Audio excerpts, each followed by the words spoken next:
Will he or won't he?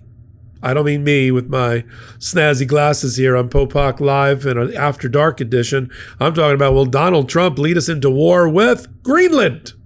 This is like when the British try to take over the Falkland Islands again and almost got their ass kicked. Do we really want to take over Greenland? Can't we just cut a deal with them for favored nation status related to military, strategic, minerals, uranium, whatever they got? Can't we do that? I thought Donald Trump was the guy who wrote the book, or Ghost wrote the book, or had a ghost written for him, The Art of the Deal. What happened to the deal? Why are we shaking our fist at Greenland and Denmark by extension? Why is Usha Vance going there to watch a dog race, a sled race, to insult the people from Greenland, the Greenlanders? Why does J.D. Vance got to get out of town to try to make up for all of his bad deeds for Donald Trump? I cover it all on Popok Live. Take a listen. Time to talk about Greenland. Donald Trump's had a hard-on for Greenland. I'm sorry. This is Popok Live, though. Donald Trump's had a hard-on for Greenland for quite some time. Somebody put it in his head that it could be the greatest land grab since the Louisiana Purchase, or we got Alaska. And he wants that to be part of his legacy. He knows he'll never be on Mount Rushmore. He wants Greenland. Now, we've been talking about Greenland as a strategic alliance as a country since the 1950s and the Cold War. So I get the attraction. I get the interest and the lust. And there's a lot of perfect ways to do it. They are a semi-autonomous region controlled by Denmark. They have the right to vote for their own independence. They haven't done it yet. It's a huge swath of land that is strategically important, has rare earth minerals and elements, a lot of natural resources. It's got some new maritime channels that have opened up because of the greenhouse effect and global warming that the Republicans deny have existed, but have to recognize that there's new ways to navigate around Greenland that weren't there before. But the ways that you would normally do it, especially if you're the guy that ran on the art of the deal and everything's a deal, is cut a deal with Denmark and with Greenland and get favored nation status for natural resources and rare earth elements and minerals. And if they have oil producing there, you can do that to get favored nation status over, let's say, China and Russia for the areas above it that are used for navigation now.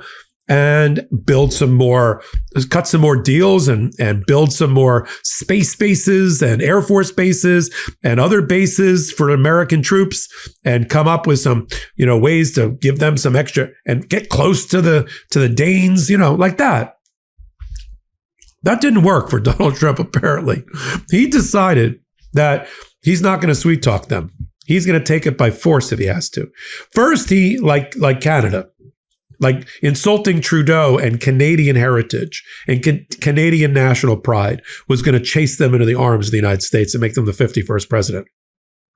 With all of his sophomoric, Governor Trudeau, all that did was piss off the Canadians, appoint a elected prime minister who's got bigger brass ones than Donald Trump ever will in the area of economic and trade. And he's eating his lunch ever since.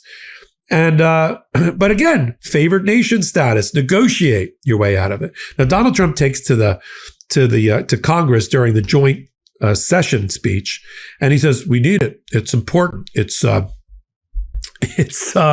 strategically important. It's important economically. One way or the other, we're going to get it, which everybody in Greenland took to mean Donald Trump's going to attack Greenland. Yeah. Could you imagine? Let me stop right there. Is there public support for attacking an ally, breaching sovereignty, and taking a country by force? The Louisiana Purchase has purchase in the title. We purchased it. We negotiated it. Alaska, all of that. Negotiation. We didn't take by force anything in this hemisphere. Well, there's a couple of places maybe, but so rather than cut the deal, they are threatening and shaking the sword and pounding their chest at Greenland. And all that's doing is pissing off Greenlanders, who are more than 80% of people from Greenland think this is a terrible idea. They hate Donald Trump, and by extension, I'm sure, America. And they don't want this deal. and the Danes don't want the deal. Denmark doesn't want the deal, and they want to respect Greenland's semi-autonomous status. I mean, Donald Trump got Greenland to do something that they've never done in 500 years, or the king of Denmark changed the coat of arms for Denmark. I reported on this a couple of months ago. They added I think it's the polar bear to represent Greenland, So they changed the coat of arms to signal to Donald Trump, back the F off and up. The outgoing prime minister, he said this is an insult and we can't trust anything about the United States. And so did the incoming. What are they talking about? Donald Trump decided to send Usha Vance, a delegation led by Usha Vance.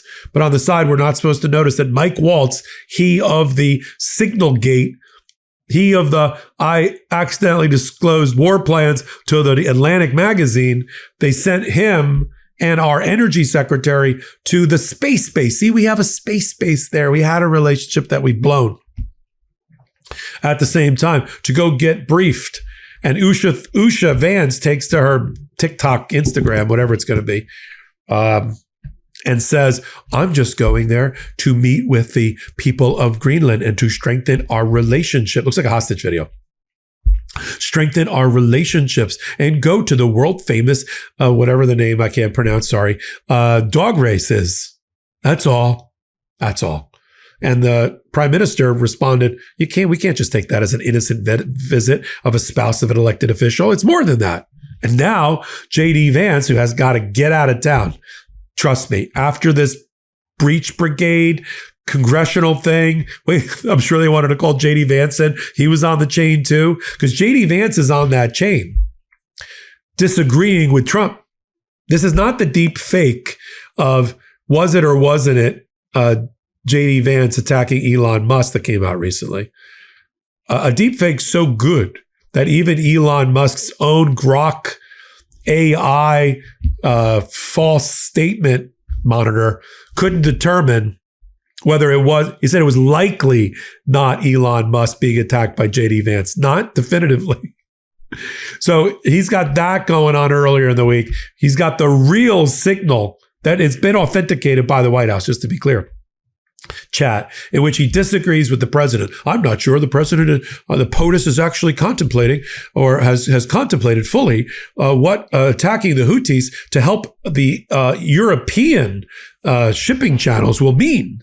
It's inconsistent with his policies and procedures because there's now new reporting that I'll do other hot takes on that you think the public statements against the Europeans are bad. They're talking even worse about them behind closed doors.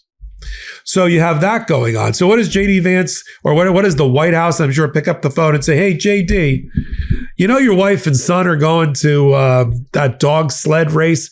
Yeah, why don't you go there also? I'm not calling Greenland Siberia, but it's Siberia for the next few days. So J.D. Vance tries to act tough in his social media post, and he says, Greenland is of strategic importance. It's important that I go up there and be briefed. Yeah, is that what everybody thinks? You need to go to the space base to be briefed about the importance of Greenland. You got to go to the dog sled race with your wife. This is, again, not an official visit. It's the opposite of an official visit because the prime minister's incoming and outgoing don't want them there. So there's nobody greeting them at the airport. There's no state dinner. I'm not sure what kind of palace or building there is in Greenland, but whatever there is, it's not going to be used to officially greet anybody. They just flew in, aircraft, U.S. military aircraft into the base because they can do that because they have permission to do that. And then how they're getting, I don't know, some Ubers, they use Signal for classified. Why? I assume they use, well, I'll give it to them. Uber Black. They use Uber Black SUV. Uber Black SUV to get the vice president, his wife, Mike Waltz, and the energy secretary to the dog race. Yeah. And all that's doing is pissing off Greenland. I think they should just challenge it. I think the Danes should challenge Donald Trump. Say, you want Greenland, you got to fight us for it. Yeah. Pick up a weapon, mass your troops. We're ready. And then NATO can come in and protect Greenland against the United States. This is a movie of my own making, by the way. And it's ludicrous, except it's really not. At some point, in order to fight a bully, you have to punch the bully in the face and steal his lunch and eat it in front of him. And that's what we're watching, the most successful ways to do it. Sometimes you gotta do it quietly, like you gotta take the bully in the alley and then do it. That's like Claudia Sheinbaum in Mexico. Sometimes you gotta punch him right in the face in front of everybody on the bus stop. That's Canada, right? That's what Canada has done and is doing. And Greenland is starting to do that too. And the European Union is starting to go that way. While everybody watches and says, how do we get out from under this this problem we call Trump? I'm going to continue to follow it. Welcome back. I got a new show. I like all the things I do on the MeidasTouch Network and Legal AF channel. I interact with our audience in different ways, in different formats, in different vibes. Sometimes I have a co-anchor. Could be Karen Freeman-Ignifilo or Ben Mysalis, my co-founder on Legal AF. Could be Dina Dahl on Unprecedented. Or sometimes I just want to get it off my chest by myself. And I do that on Popok Live on Tuesday nights on the MeidasTouch Network.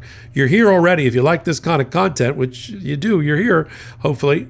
Give me a thumbs up. Give us a thumbs up as we're continuing to grow the channel, grow the content, grow the contributors. I got 3 or 4 new contributors who are starting next week right here at the intersection of law and politics. And hit that subscribe button. It really is important. I know a lot of people in your life say, give me a rating. Could you leave an email? Could you fill out the customer service form survey, a satisfaction survey? It really does matter because it signals to the YouTube gods that you like this kind of content, keeps us on the air, keeps the lights on, all that good stuff. So until my next Popok Live, I'm Michael Popok. I'm Michael Popok, and I got some big news for our audience. Most of you know me as the co-founder of MeidasTouch's Legal AF and the Legal AF YouTube channel, or as a 35-year national trial lawyer. Now, building on what we started together on Legal AF, I've launched a new law firm, the Popok Firm, dedicated to obtaining justice through compassionate and zealous legal representation. At the Popok Firm, we are focused on obtaining justice for those who have been injured or damaged by a life-altering event, by securing the highest dollar recoveries. I've been tirelessly fighting for justice for the last 35 years, so my own law firm organically building on my Legal AF work just feels right. And I've handpicked a team of top-tier trial fighters and settlement experts throughout all 50 states known as big auto injury attorneys who have the know-how to beat heartless insurance companies, corporations, government entities, and their attorneys. Big Auto's attorneys working with my firm are rock stars in their respective states and collectively responsible for billions of dollars in recoveries. So if you or a loved one have been on the wrong side of a catastrophic auto, motor vehicle, rideshare, or truck accident, suffered a personal injury, or been the victim of medical malpractice, employment harassment or discrimination, or suffered a violation of your civil and constitutional rights, then contact the Popok Firm today at 1-877-POPOK-AF or by visiting my website at www.thepopokfirm.com and fill out a free case evaluation form. And if we determine that you have a case and you sign with us, we don't get paid unless you do. The Popok Firm, fighting for your justice every step of the way.